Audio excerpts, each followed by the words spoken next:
Now, in this presentation, what we're going to do, we're going to cover plasma and the depth of effects into the effects into the skin in terms of depth of penetration. We made this particular slideshow because we had a recurrent question. That is to say, how deeply does your plasma device get into the skin? Does it get into the dermis? Does it have any effect into the dermis? Because I hear claims of certain devices not to have any effect whatsoever on to the dermis. That is what we've got. So and this is why we made this particular presentation. So now, the point is that in this slide we're trying to cover the physics of plasma, so you'll understand why it is not true that certain devices, plasma devices, only affect the epidermis as they claim. And I'll go into that shortly. So we're going to understand what the effects onto the skin in terms of depth are in this particular slideshow. There's claims by expensive arcing devices manufacturers. This is due to the claims made by expensive arcing devices manufacturers. Those people who charge you several thousands of dollars, up to $20,000 for an electrical arcing device, a plasma device, a true plasma device, whatever you call it, a fibroblast, whatever you like to call it. This is done in order to cause intentional confusion. Going back to what we said before, it's done in order to, when I say intentional confusion, I mean the intentional intentionally trying to lock the market out. As I was saying, so this is done because some expensive people who have invested loads in sales, in marketing, are trying to claim that their device are the only ones who only have effect onto the epidermis, not the dermis, and so on. So we're trying to clear up the physics behind electrical arcing. So when they come up with this sort of a technique, then you'll know why they do it and how it is a bit deceiving. So now they claim that the effects are epidermal are true, but are not at the same time, and we'll understand why. But that claim is true depending on what. So this is what we're going to find out exactly in this presentation. So in this here in the slideshow, we're looking at this electrofulguration here. Electrofulguration is electrical arcing, or plasma, or fibroblast, true plasma, and so on. When we're talking about plasma, we're talking about ionization of the gases, or electrical spark.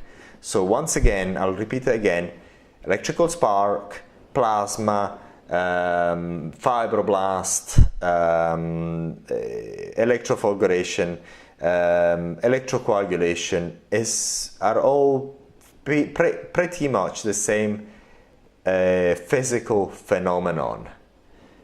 And as you'll see in this picture, normally the burning effect is actually quite superficial anyway, and it can be going as deep as you want, depending especially on the duration of the arc, not only the way the intensity of the arc, but mainly on the duration of the arc.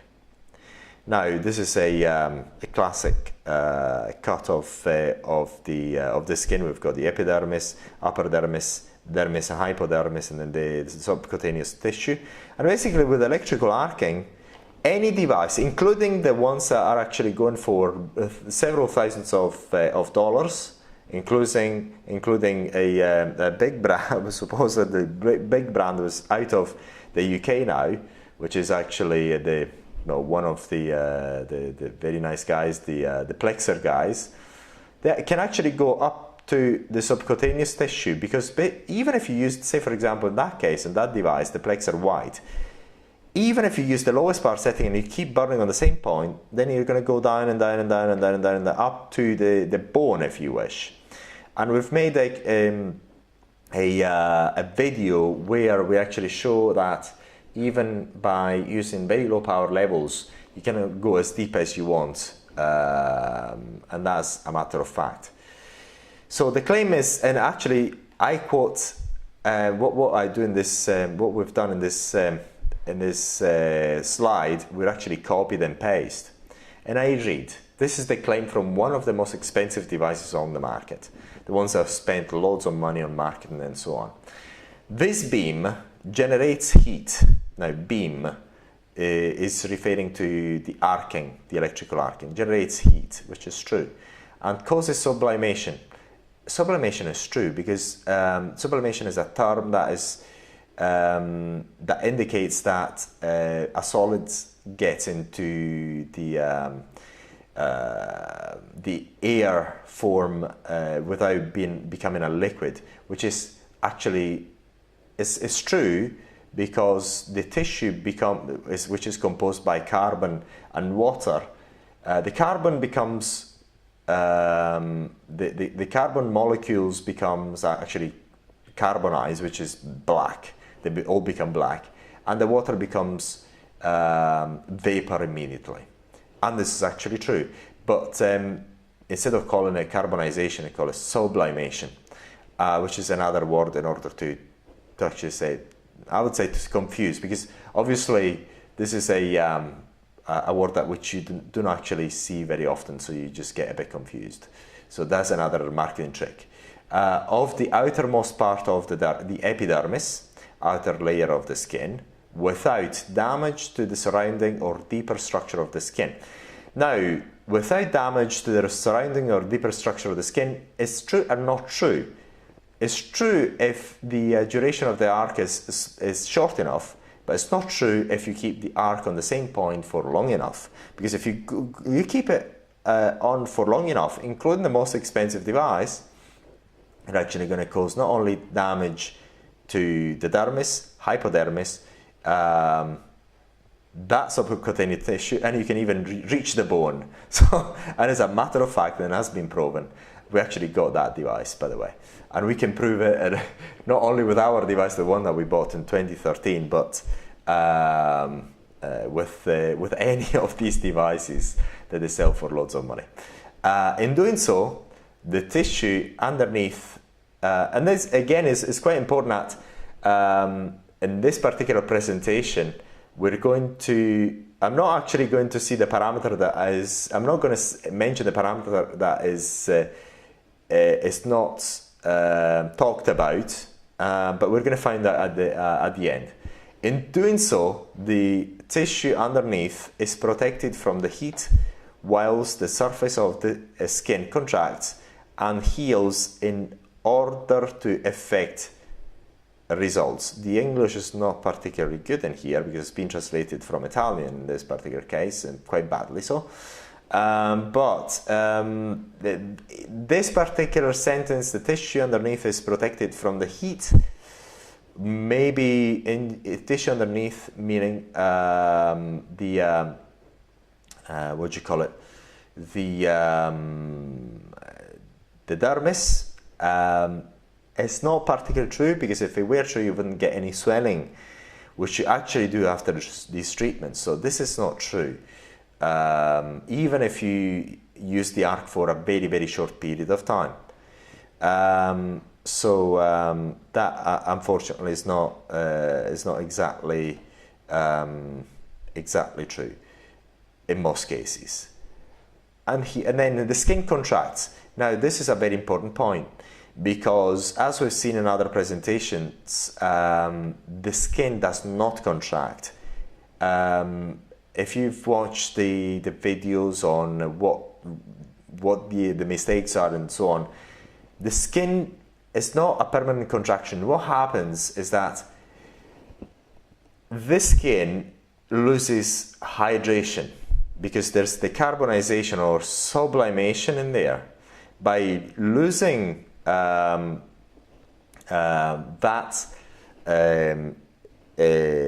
water, it gets tighter and tighter, but this is a very short-lived result, which is actually going to fade away when the skin starts to heal, and then the healing process is completely over.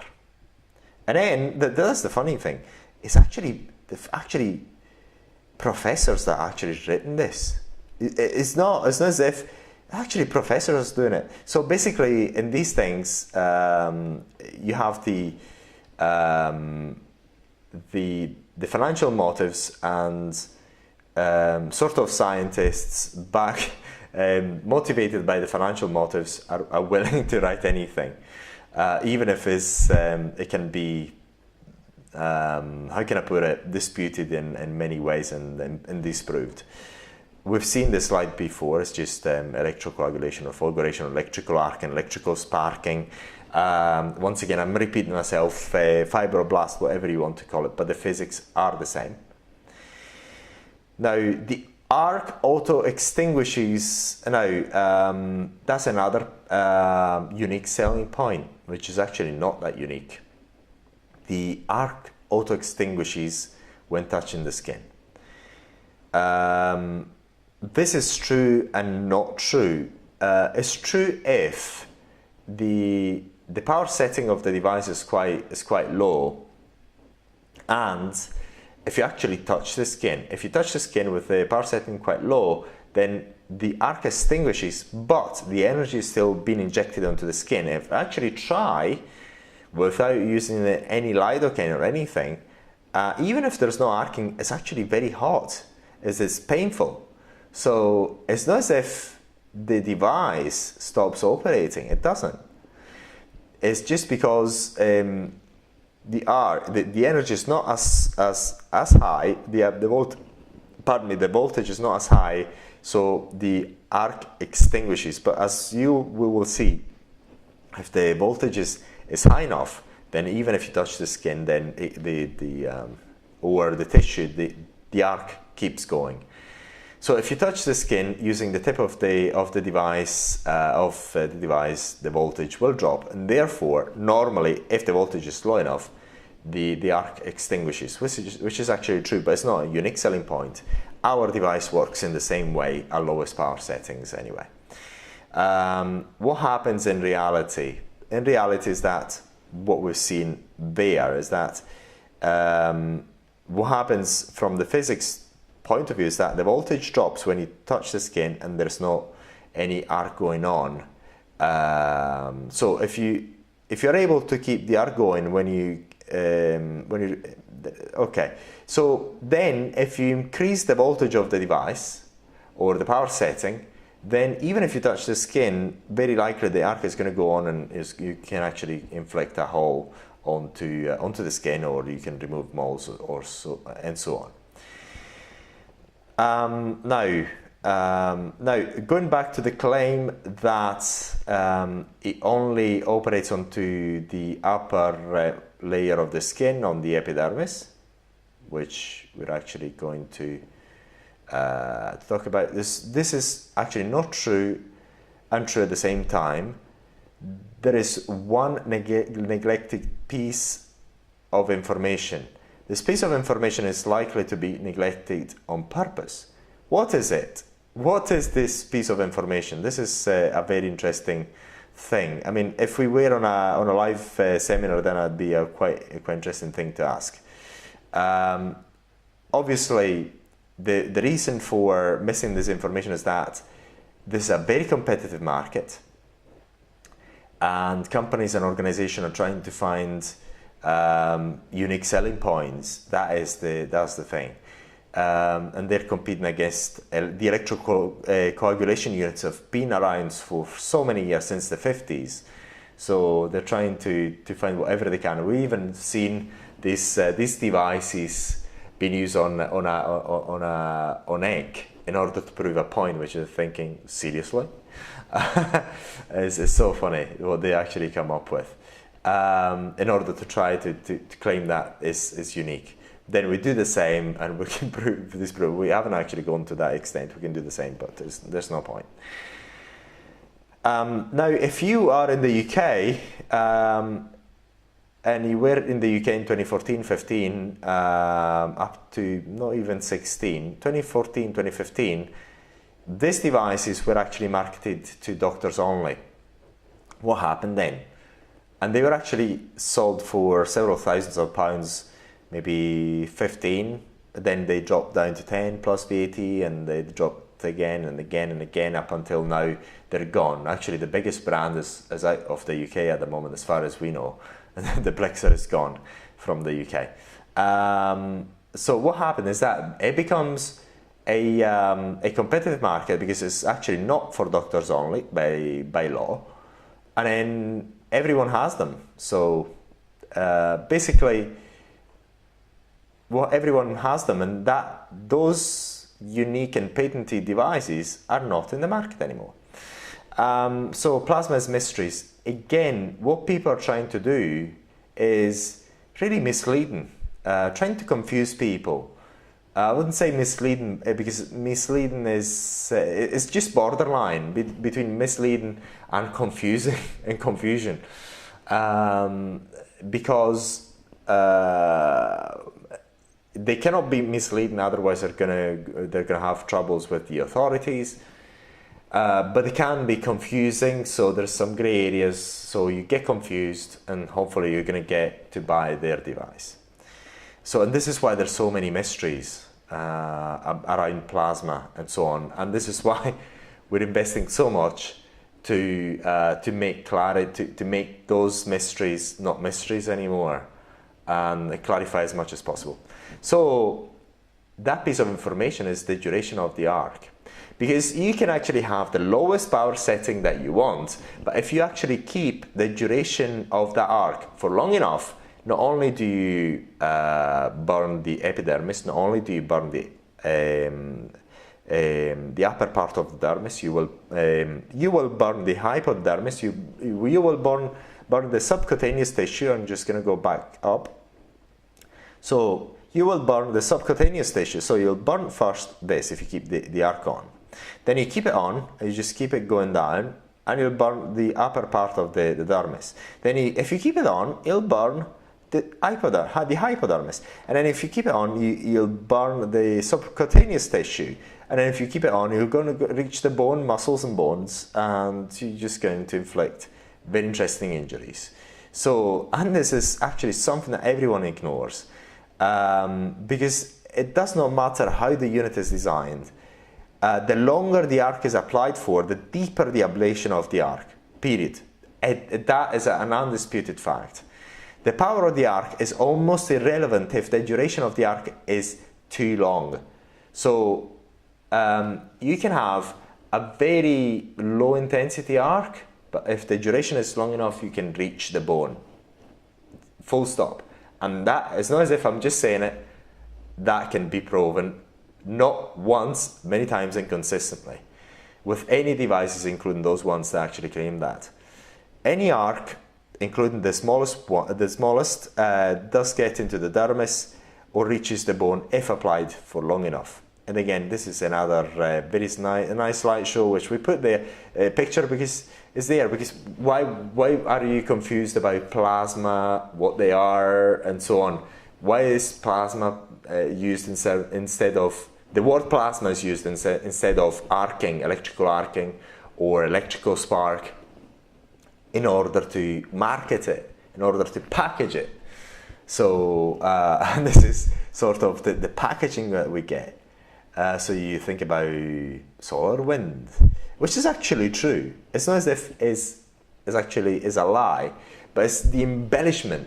So instead of actually saying, look, we've got an electrical arcing, no, or electrical spark, no, we call it plasma, we call it fibroblast, we call it the true plasma, whatever way, and then we call it the ionized plasma. There's many other ways to call it in order to sell it. That is the main point. So I'm going to stop the screen sharing, and I'm here to answer all the questions you may have after this slideshow. So this prompts me to ask you, can you tell us about the beauty tech, your device? What would you like to know? Anything, or the highlights. I would not like to talk about that, but I'll send you the in particular, because we put all the information there on the website, but I'll just tell you very shortly. It's got 32 power levels. It's got 2 batteries configurations. It's battery powered, and the lowest power setting is lower than the plexer. The white plexer is lower. We've set it that way, and the highest is much higher than the red plexer. Just to give you an idea. So again, many devices have got 3, like the plexer. Have got white, green, and red. We've got 32 power levels. With 2 batteries configurations. If you want to know about the batteries configuration, we've got how to set up the unit and so on. We show in another video on our website what is the difference between the two. So we've done all that in other videos.